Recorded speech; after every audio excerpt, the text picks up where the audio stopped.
சாம் திடீர்னு கால் பண்ணி வர லேட் ஆகும்னு சொன்னதும் அவ்வளோதான், மைண்ட் ஆஃப் ஆயிடுச்சு.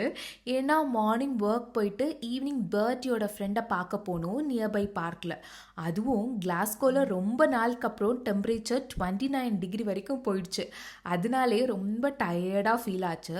ஸோ நல்லா ஃப்ரெஷ்அப் ஆகிட்டு ரிலாக்ஸ்டாக மூவி பார்க்கணுன்னு நினச்சேன். பட் எல்லாம் ட்ராப் ஆகிடுச்சு. மெயினாக இன்றைக்கி தோசை பேட்டருக்கு நான் ரைஸ் போடணும். நான் இட்லி ரைஸ் யூஸ் பண்ண மாட்டேன். நம்ம சாப்பிட்ற மட்டை ரைஸ் இருக்கு இல்லையா, அதுதான் யூஸ் பண்ணுவேன். அப்புறம் சிவப்பு அரிசியும் போடுவேன். இது ரொம்ப நல்லது நம்ம ஹெல்த்துக்கு.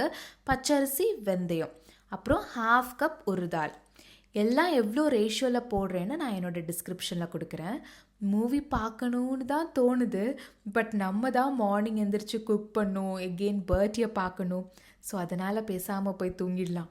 அப்புறம் உங்களுக்கு நைட்டு தனியாக உட்காந்து என்ன மாதிரி மூவி பார்க்குறது பிடிக்குமான்னு சொல்லி மறக்காமல் எனக்கு கமெண்ட் பண்ணுங்கள். டாட்டா.